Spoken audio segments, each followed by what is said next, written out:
Madame la Présidente, Madame la Ministre, Monsieur le rapporteur, mon cher Nicolas, mes chers collègues.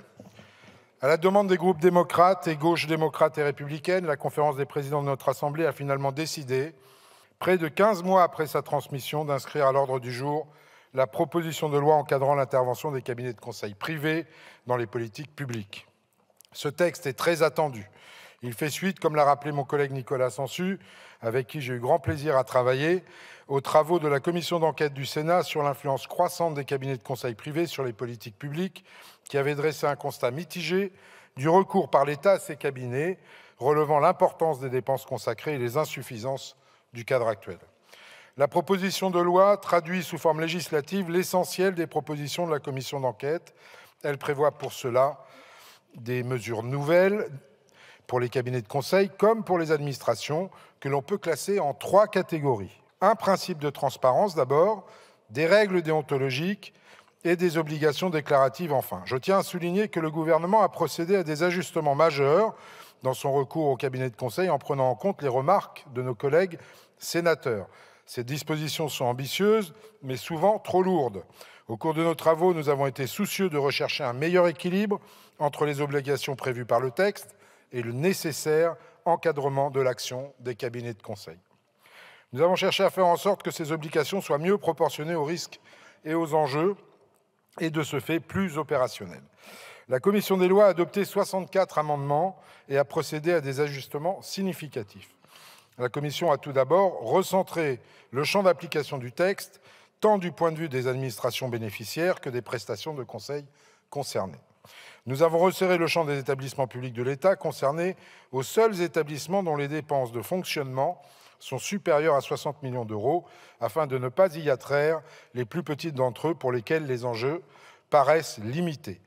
Nous avons exclu la Caisse des dépôts et consignations du fait des spécificités de cet établissement et avons prévu des obligations de transparence équivalentes, mais selon des modalités adaptées.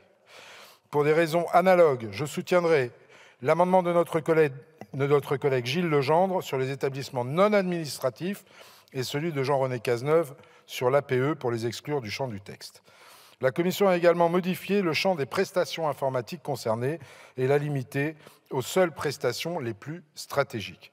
S'agissant des collectivités, comme l'a rappelé Nicolas Sansu, nous avons proposé d'approfondir la question plutôt que de nous prononcer hâtivement. Deuxièmement, la Commission a recherché une meilleure proportionnalité et une plus grande subsidiarité dans la mise en œuvre des obligations déontologiques. Nous avons transformé la déclaration exhaustive, exacte et sincère des intérêts en une attestation d'absence de conflit d'intérêts pour les prestataires comme pour les consultants. Ainsi, dans le cas où le prestataire ou le consultant estimerait être en situation de potentiel conflit d'intérêts, il devrait en déclarer les raisons à l'administration et seules les informations pertinentes seraient alors transmises à cette dernière. Plusieurs difficultés avaient été soulevées concernant la déclaration d'intérêt telle qu'elle était envisagée dans le texte du Sénat. Les informations exigées étaient trop nombreuses, trop intrusives, trop complexes à contrôler et potentiellement sans lien avec les risques en présence. Le nouveau dispositif est plus souple, mais n'est pas moins exigeant. S'agissant d'un document opposable, il sera tout aussi efficace juridiquement pour prévenir les conflits d'intérêts. Nous avons par ailleurs décidé d'associer les référents déontologues des administrations concernées dans une recherche de subsidiarité.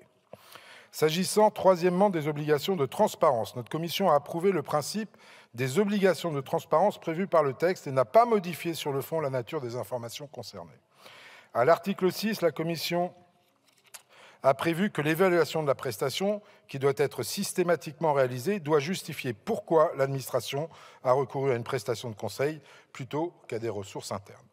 Nous avons également harmonisé les obligations de publication avec les protections prévues par le droit de la communication des documents administratifs et nous avons explicitement prévu la compétence de la CADA pour statuer sur les éventuels refus de communication. Nous avons enfin et quatrièmement allégé d'autres obligations et nous avons notamment assoupli celles relatives aux audits de sécurité informatique. Pour conclure, le texte que nous nous apprêtons à examiner est important et attendu par nos concitoyens. Des allègements supplémentaires de forme et non de fond vous seront présentés par le gouvernement. Nous nous apercevons avec les crises que nous traversons qu'il faut absolument arrêter la suradministration qui gangrène les moyens de l'État. Je soutiendrai donc ainsi les simplifications et vous appelle en responsabilité à faire de même. Merci. Merci, monsieur le rapporteur.